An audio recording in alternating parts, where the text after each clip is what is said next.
चक्रवाती तूफान दीतवाह अब उत्तर प्रदेश में भी तबाही मचाने के लिए तैयार है। खबर है कि उत्तर प्रदेश तक यह पहुंचने लगा है। अगले 24 से 48 घंटों में प्रदेश के आसमान पर ऊंचाई वाले बादल भी छा सकते हैं। जी हाँ, चक्रवाती तूफान दीतवाह धीरे धीरे उत्तर भारत के मौसम को प्रभावित करने लगा है। मौसम विभाग के मुताबिक अगले 24 से 48 घंटों में उत्तर प्रदेश के आसमान में ऊंचाई वाले बादल नजर आएंगे। हालांकि बारिश की संभावना बहुत कम है, लेकिन बादलों की मौजूदगी से दिन के तापमान में गिरावट दर्ज की जा सकती है। शनिवार को प्रदेश का सबसे कम न्यूनतम तापमान 7.7 डिग्री सेल्सियस रिकॉर्ड किया गया था, जो सामान्य से 2 डिग्री कम है। फिलहाल तापमान में किसी बड़े बदलाव की संभावना नहीं जताई गई है। श्रीलंका से उठा दीतवा बंगाल की खाड़ी में रौद्र रूप ले चुका है और दक्षिण भारत के कई राज्यों में भारी बारिश करा रहा है। इसका असर उत्तर भारत तक भी पहुंच सकता है।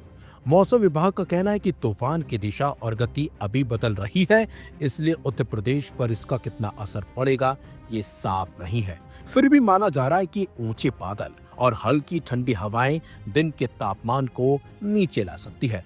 प्रदेश में उत्तर पश्चिमी हवाएं एक बार फिर सक्रिय हो गई हैं। हवाओं की गति भले ही सिर्फ 1 किलोमीटर प्रति घंटा रही हो, लेकिन इसके बावजूद सुबह और रात में सर्दी का एहसास बढ़ चुका है। शनिवार को कानपुर में न्यूनतम तापमान 7.7 डिग्री रहा। वहीं इटावा में 8 डिग्री सेल्सियस, बरेली में 9 डिग्री सेल्सियस और हरदोई व बुलंदशहर में 10 डिग्री सेल्सियस दर्ज किया गया। उधर बात की जाए ठंड की, तो सुबह ठंड बढ़ने के बावजूद दिन में धूप खिलने से अधिकतम तापमान में बढ़ोतरी देखी गई है। तापमान 26.2 डिग्री सेल्सियस से बढ़कर 28.1 डिग्री सेल्सियस पहुंच गया है, जो सामान्य से 1.4 डिग्री सेल्सियस ज्यादा है।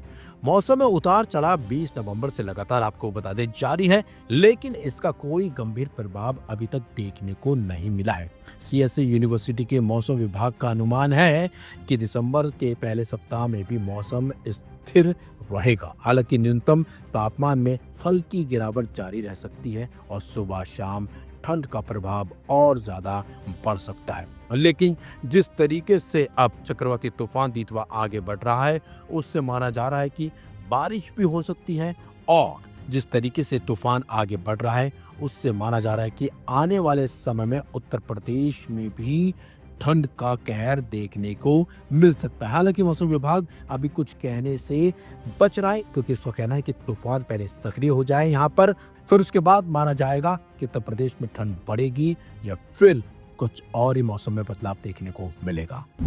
आज का जो लेटेस्ट अपडेट हमारे पास है, जो तितवा साइक्लोन 11:30-12 बजे के जो आसपास का जो अपडेट है, तो उसके हिसाब में ये जो आप जो ब्लैक कलर है आपका, ये रेड जो लाल कलर है पीला, इसका फोरकास्ट है। तो ये लगभग आपको चेन्नई से दक्षिण में 350 किलोमीटर है, साउथ में है। तो धीरे धीरे यहाँ से ये नॉर्थ उत्तर नॉर्थ वेस्ट इसी तरह से धीरे से आगे बढ़ रहा है। तो ये अभी जो है फिलहाल जो south west bay of Bengal जो बोलते हैं, और श्रीलंका के ऊपर जस्ट करीब पास यह अभी यही है। एंड 10 किलोमीटर के प्रति घंटे से लगभग ये नॉर्थ वेस्ट में डायरेक्शन में उत्तर पश्चिम में जा रहा है। एंड धीरे आप देखेंगे तो ये साइक्लोनिक स्टर्म ही जो हम 40 नॉट जो 70 से 80 किलोमीटर गस्टिंग जो बोलते हैं 90 किलोमीटर, इसका अभी हमने ऑलरेडी वार्निंग अभी दिया हुआ है प्रिवेलिंग में। ये मेंटेन करेगा धीरे धीरे आगे जाएगा, और 1 तारीख सुबह हम उसका मैंने जो साइक्लोन स्टॉर्म से नीचे आ जाएगा, जो डाउनग्रेड हो जाएगा। वहाँ के लोग जो भी फेस कर रहे हैं साइक्लोन को, अब क्या वार्न करेंगे उनको, क्या अपील करेंगे वहाँ के लोगों से? देखिए, ये जो साइक्लोन है मीन्स लगभग बहुत सारे साइक्लोन आते हैं, काफ़ी इंटेंस साइक्लोन भी आते हैं।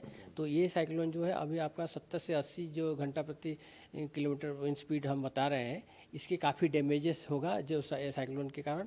लेकिन सबसे ज़्यादा तो बारिश का वार्निंग भी है। Heavy rainfall, very heavy rainfall जो कि 12 सेंटीमीटर से ज़्यादा, एंड एक्सट्रीमली हेवी रेनफॉल कुछ जगह में जो अधिकतम 20 सेंटीमीटर से भी ज़्यादा बारिश जो कि ये होगा आज भी हो कुछ जगह में, कल 30 के लिए भी है, मेन वार्निंग भी है, और 1 तारीख को भी हम थोड़ा हेवी रेनफॉल का वार्निंग भी heavy to very heavy rainfall रखा है। अगले 2-3 दिन कोस्टल में जो रह रहे हैं लोग, खासकर आंध्र प्रदेश तमिलनाडु में, उनको सावधानी बरतने की जरूरत है। हाँ, अगले 2-3 दिन तक 1 तारीख तक तो उनको सावधानी बरतने की ज़रूरत है। ये चक्रवात तूफान के कारण।